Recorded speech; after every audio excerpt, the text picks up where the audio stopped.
So we have Jason Weems here.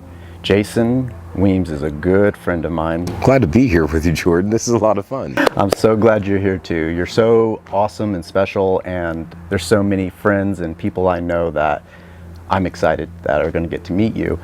And as long as I've known you, Jason, you've been just an incredible storyteller, a capture of the imagination, good conversation, great singing voice. Like, you are a master storyteller and a creator. I've seen things you've built with your hands. I've heard albums you've produced. You know, I've had many long talks with you. That's the biggest pleasure. Absolutely. Definitely a very interesting human being. So what was it that got you into storytelling and this whole musical journey you're on? Yeah, I wouldn't say that it was straightforward. I would just say that it was a very human journey. I think that storytelling is easily the most human thing that we do. I think it's kind of foundational to our character and to what we are as a people. I think that storytelling is also, and creativity is also a human right. It's not just a right, but it's also sort of our birthright. And it's not only beholden and given to a small group. I think it's everyone's, whether we explore it or not. I feel really lucky that I was sort of given permissions in my youthfulness to explore creativity, to explore artistry, to explore music. Storytelling is a natural offshoot of all that, and I just think that I'm captivated by story. I think that in the end, we always do the things that just fire our imaginations the most, the things that just tickle us the most. And the thing that I really come alive with is stories. I sit on the edge of my seat whenever I hear a good story. I can't get enough. I want to hear every word, and I never want it to end. And I could be just enraptured by these moments that I share with people. And if I can experience that, then I want to give that experience to other people. So I think it was a fairly natural thing. Music has always been a part of my life. Storytelling as a songwriter was a really natural fit. Yeah, ever since I've known you, you've been performing, playing around campfires, at festivals. I've even randomly ran into you in state travels playing shows. How did that kind of constant life of playing come about? Honestly, this is simple. I was young and I realized somebody would pay me money to play music, and I was sold. I mean, it was just that easy. I got lucky in that somebody believed in me enough to book me whenever I was a young man just out of high school for a coffee shop gig in my hometown, Wichita Falls, Texas. And that little moment of awakening just showed me that there was a life as a creator. And I think it was also important that growing up, I was surrounded by people who were musical, and that since I personally grew up in a religious environment that had a structured church environment around it, and there were ministers whose lives were solely surrounding around music, ministers of music, and they'd gone to college for it, and they'd written songs, and they made money off of that, seeing examples of people not just having a good life, but raising a family and doing a thing that was like considered valuable to society. Through music, that was an example I was given. And I think a lot of people aren't privy to that. I think a lot of people never meet a working musician, you know? Yeah. A person in their childhood, they didn't come across somebody they had a relationship with that made a good life for them and their family off of the arts. And that's a travesty. More people should know those people, because it gives you permission when you grow up to put that in the list of things you might want to do. So I had people who did it, and then I had opportunities to make a living. And as soon as I realized that was a possibility, a path was opened up for me. And I'm really grateful. I've figured out a long time ago that if I have an open heart, an open mind, and a guitar that works, I can usually make through just about anything. Yes. I know you've been playing for a long time, yeah. And I've definitely been seeing a lot of motion with your album, from just hearing songs that you've wrote, being your friend, and also seeing things online, being in part of your music videos. That's right. You were one of my actors in the music video. Yes, I was an actor, more like an extra, but still, we got to do origami for the video. I know that's a huge passion of yours.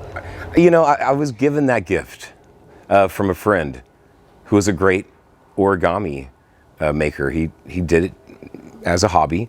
I think, God, we must have been like 20 or 21 years old, college town called Denton, Texas. He worked for a rug shop, and he lived above the shop. And after the bar closed, we would all go party on top of these giant stacks of $10,000 rugs. And he would teach me origami. And that little practice of patient and detail-oriented meditation, it's provided me with a lot of peace through the years. It really has provided me with a lot of calm moments that I wouldn't have been afforded without the thing to put my attention to. If a person watches the video, they'll see that it's called Star-Crossed Lovers. If they go online and they watch Star-Crossed Lovers by Jason Weems, the video is a little story. It's a little mini movie. I'm not really the star of that story. I'm obviously in the video, but it wasn't important for me to be the face of the action. It follows the story of two people who are interested in each other, a guy and a girl who are interested in each other, and it sort of goes from more realistic takes of the meeting to a more metaphorical experience of them being in a speed dating room with a bunch of people wearing masks that have been made of origami sort of techniques. And the idea of creating your mask that you then put on to go out and try to connect with somebody who has also built a mask that they have then put on to go out and connect with somebody, to me, that was just so metaphorical for what we've often experienced as a single person in the modern dating world.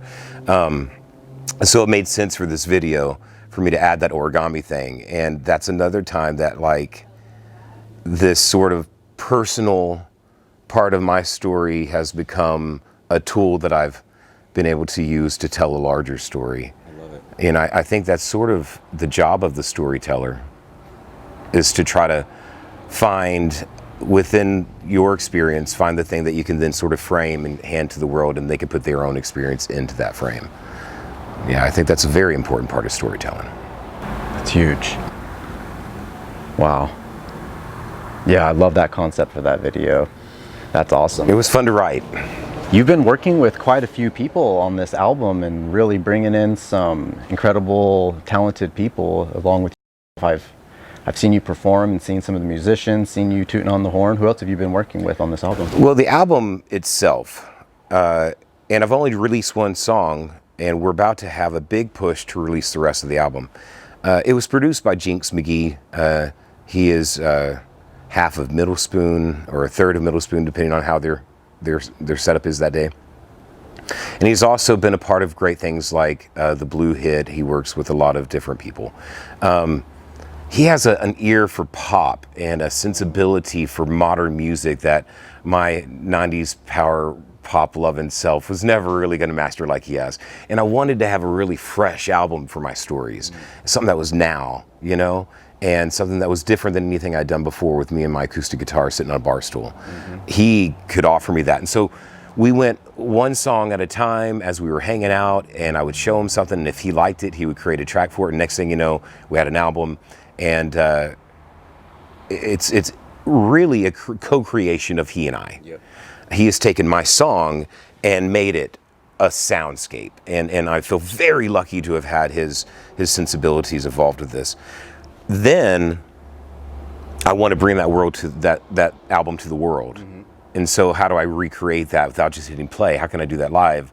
Well, you go and find the best musicians that you can, and you show them this piece that you've created, and you ask them if they want to be a part of it. And if you're very lucky, they say yes. And I've been very lucky that a kind of a revolving cast of people have come in and out of the band, but we have a nice core group of guys that are helping me put together the album. And then also, like with the video, we got to work with Kyle Hames. We got to work with Aubrey Noel for the production and the direction. So many people like you helped make the mask. So many actors just said, yes, I want to be a part of it. Even it doesn't matter from the background, just let me be a part of this. And people like Skylark Lounge offered their locations. There's so much that went into just telling these stories. And it's because, you know, in this case me, but because a person had a vision and they had a little motivation to make it happen, and everybody responds to that. You know, if you can kind of make a ripple, people want to join. Yeah. Definitely. I know I do. I know I've heard your songs and they're all great, and some of them just really feel like, wow, I want to remix this. I want to put this into I can feel the heart and soul of this, and I want to build an electronic. I love your music, and I love collaborating like that too. And I know Jinx is an incredible, any genre you can name, he can create it and build it. He's just a music making. So he's a powerhouse. He's a powerhouse. He's brilliant. Video, and humor, good dance music. He gets it. He gets it like few people do. Yeah, super excited to have him on this show. Yeah, definitely. Anything that we can ever do with Jinx. Yes, say yes. The whole crew for sure. Yeah. So you are pretty well connected with some really incredible filmmakers and other musicians. You know a lot of people in this town, and you know a lot about this town. And anytime I'm with you and we see a certain street sign or we see a building, you just have so much to share about the history of what's going on. And I want to get a little bit into, how did you become so knowledgeable in Austin? Well, I got to say, first of all, I truly love Austin. The reason that I have had success as an ambassador of Austin is that I honestly love this town. It has been an amazing experience for me to find home here. I wasn't born and raised here like so many lucky people. I found this place after high school, and I moved here like so many people do in Texas. They felt that magnet, that pull, that a lot of creatives want to be in this town, you know? And I'm no different than that. The opportunity came up. I had produced a festival. I'd gone to South Padre Island, and I had co-produced a festival called Island Folk Fest for a season. And I'd come back from that, and I was looking for something to feel like I was back home. I'd been on tour for months at that point, and I wanted to feel like I had some roots down in Austin. I didn't want to just have a casual job clocking in and out of some place, but I wanted to do something. And I had some talks with some wise counsel, and some friends suggested that I should perhaps consider being a tour guide. And it clicked. I was like, that would be a great idea. I went online and I started looking for a job. I was searching tour guide. There wasn't any right before then, but right then the person that I ended up working with, Elizabeth Alderson, had just then posted an ad for a tour guide at a new up-and-coming thing called Austin Detours. And I responded to the ad right away, telling her that I wasn't looking for any job. I was looking for this job, and I would love to talk to her about it. We met the next day. I was the first employee, and fast forward 6 years later, Austin Detours, before the coronavirus, employed like around 30-something people. We were the #1 booked ticket in Texas, third year in a row that we've been voted best place to work in Austin. Top 10 small companies in Texas. We've gone from obscurity and nothing. We've built up this thing that has taken literally tens of thousands of people out and shown them Austin and the culture and shared the history and helped them have an experience that they wouldn't have had on their own. This company, Austin Detours, employs creatives, and we really seek to give people like you and me a chance to make a great job for themselves, doing a really wonderful service, but also feeling creative, feeling like they're doing what they are, which is helping people explore the world around them, which is really what storytellers and creators always do. It's always about helping people explore the world around them. I happen to live in this amazing city. I happen to be in love with the stories of the city.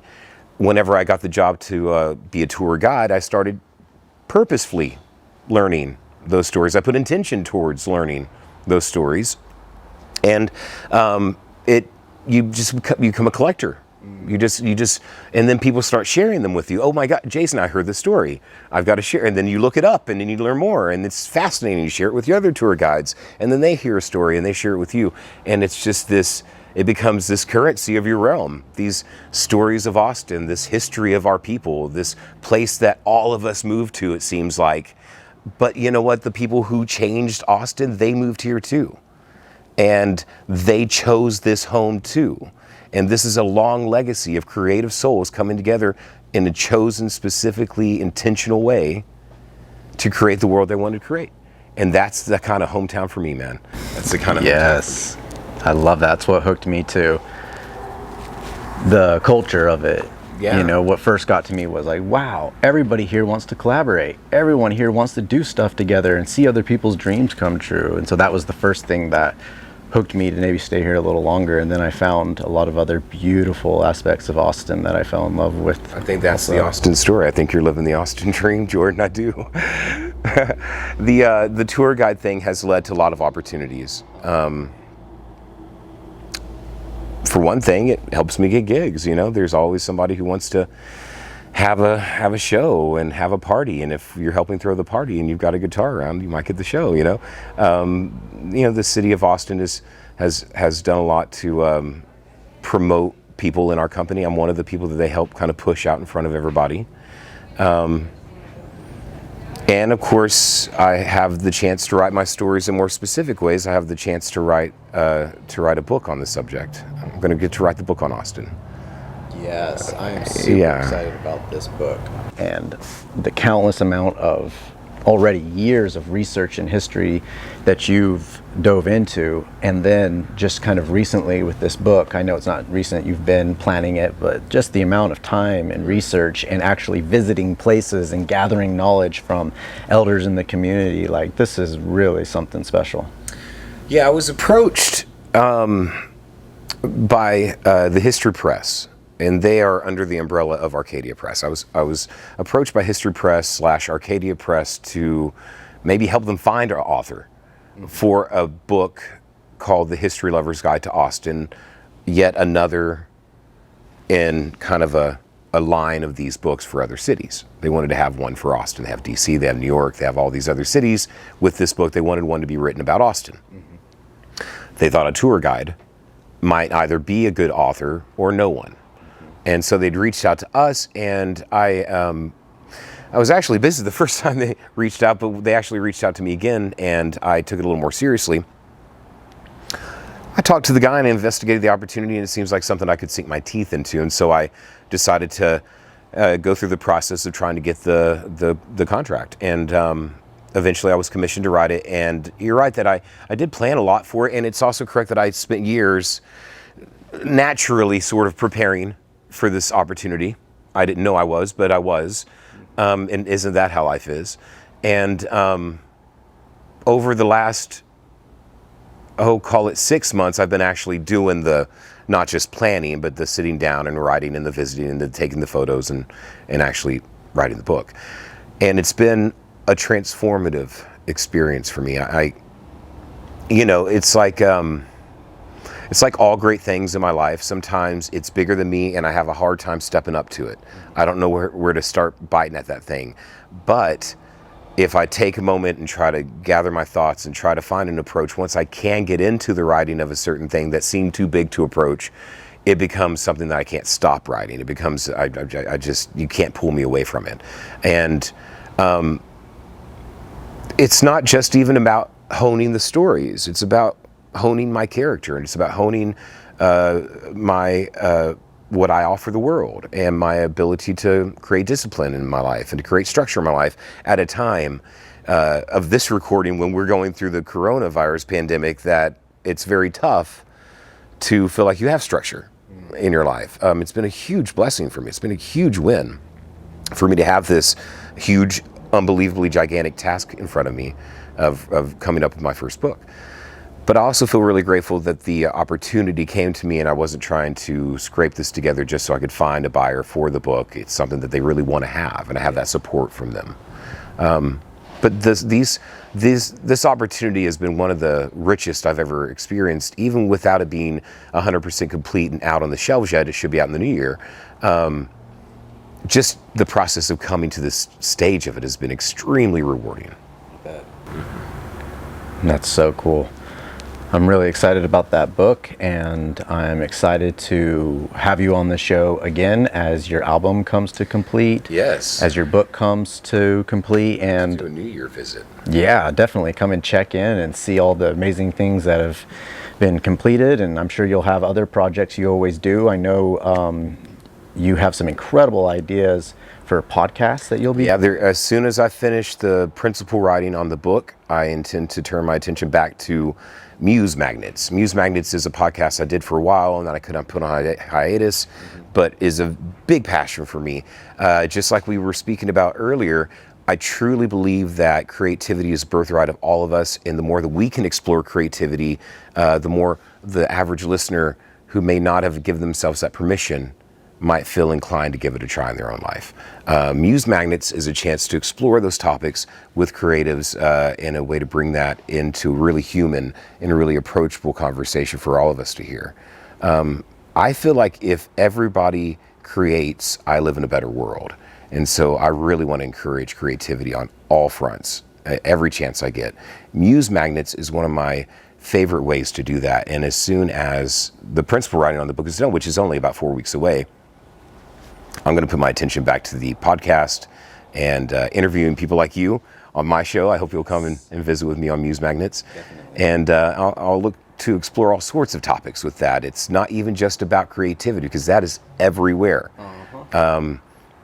I want to definitely go down every rabbit hole that I can get my hands on. And that's one thing I really enjoy about spending time with you, Jason, is that I can go down any rabbit hole with you. And that doesn't mean you're going to agree or we're going to see eye to eye, and you're willing to go down that rabbit hole if it's art, science, relations, government, whatever. Ufology even. Ufology, we definitely go deep. One of my favorite topics with you.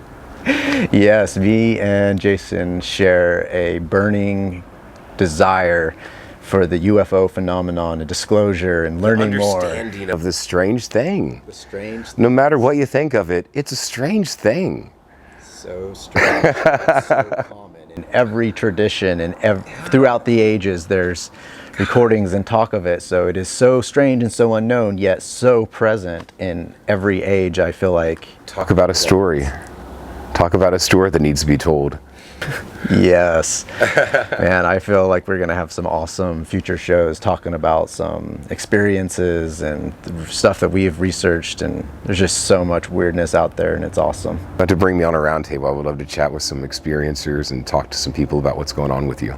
Yeah, I think that'd be awesome. Bring some people that are believers, non-believers, scientists, UFOologists, and break it down.